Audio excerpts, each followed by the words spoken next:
Hey everybody, welcome into another video. I've mentioned in the past couple videos that we were going to be bringing our tractor home and we were getting a spot cleared for it. Well, here it is. This is a 1950 Ford 8N. Ford 8Ns are very common tractors. This one was my great-grandpa's. I think he got it sometime in the early 50s, so a couple years after it was new. And then ever since then it's been in the family. Like my grandpa used it for gardening, my great-grandpa, I think he mostly used it for like just big gardens, stuff like that. And it was actually stored inside most of the time. It's in really good shape. Like you don't usually find ones that had the original grill and they're in nice shape, but ours is really in good shape. Everything's pretty much original. I mean, it's been updated to the 12-volt system, but I mean like the body parts and everything are all pretty much original. This isn't like a full restore. We brought this back home in 2020 from the UP, the Upper Peninsula of Michigan. It was basically just sat here for a while. It ran at the time, not super well, but it did run. And then we took it into our shop, just our paint shop, and we got the engine running right. Well, then we decided, okay, while we have it here, we should just paint it. But then we've been busy. So for the last couple of years, it's just been sitting there, basically torn apart, which is fine. There hasn't been a big need for it. Like I don't have a huge need for it necessarily, but we finally had a little bit of time. So we got around to getting it all painted up over the last few weeks. We got it sandblasted. We got all the parts sandblasted, and then we primed it, painted it, all that. Some of this stuff is not necessarily like original as far as like the paint scheme.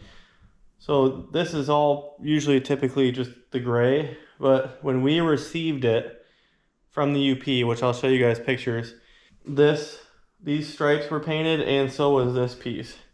So I don't know if my grandpa somewhere along the lines or somebody, I don't know who did it, but somebody painted those. And we thought it was pretty cool, and we wanted to do it how we received it.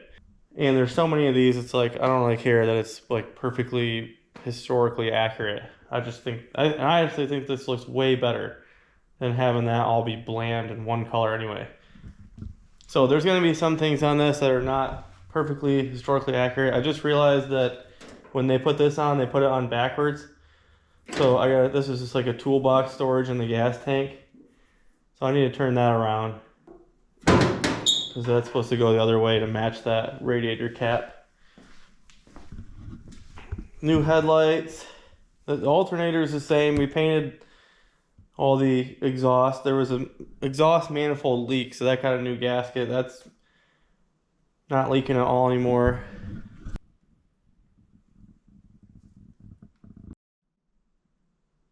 Yeah, so again, I have a color chart that shows what every part is supposed to get.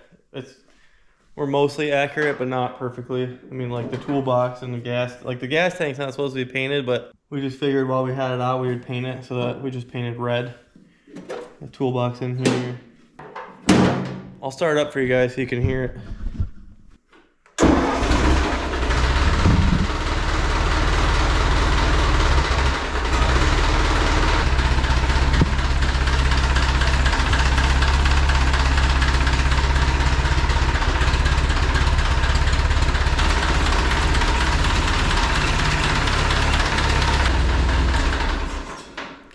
Yeah, so it fires right up.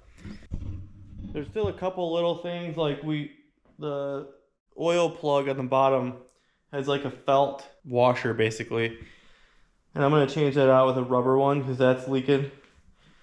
And then there was one other spot the other day that I noticed some fresh oil on. So we just put it back together and got it fired up. So you just gotta check everything, tighten everything. Just keep an eye on it.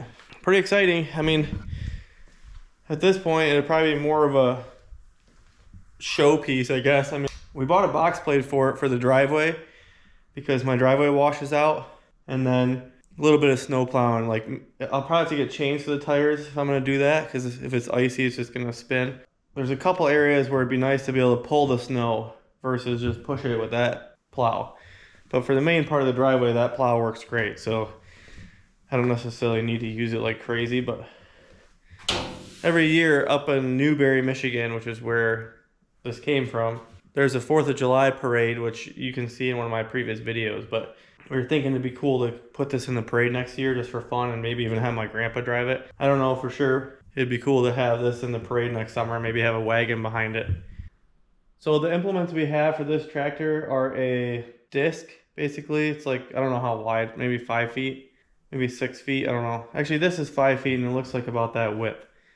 And then we also have a, like, I think it's called like a toothed shank cultivator or ripper or something. I'm not sure what exactly it's called, but those came with this because they used that for the garden over the years. If we use anything with this, it's just going to be this. I'm not going to use a brush hog on it or stuff like that, or a tiller. We have a newer New Holland that my dad has that's hydrostatic and all that, so it's just easier to use. And I don't need to get the overrunning coupler. I'd rather keep that PTO just sealed up and covered and just have this more as a showpiece and keep it clean. I mean, at this point, I just don't have that big of a need for it. Tractor rise is going to be the biggest thing, so the boys were very happy to ride on it, which is kind of cool. So my great-grandpa had it, my grandpa, and then it skipped my dad and came to me. But that's the fourth generation, and then my sons will get it after me. So it'll be 5 generations. So we figured it was time for a fresh update. But yeah, you'll see it in other videos down the road, just because it's cool, and I got to keep it clean. So you'll probably see me washing it sometimes.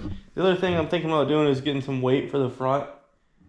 I'm not sure how this thing's gonna pull, like with chains and that box blade. Like when we first got it, I was like, man, this box blade seems big, but like I wanted to go the width of the tires. But now that it's on here, it doesn't seem too bad. So I think if it's super wet and heavy, you know, you might have to just not put it all the way down, but I think it'll do a decent job. It also has this pusher plate on the back, so you could just push backwards. So there might be a few instances where I need to move the snowbank back from where I initially plowed with the quad or whatever, but otherwise it's gonna stay nice and dry and warm in here. And then next year, like I was saying, I want to build a structure that I can store this and our boat and stuff like that out back, so it's not always taking up space in here. But yeah, pretty cool, pretty exciting to have that back.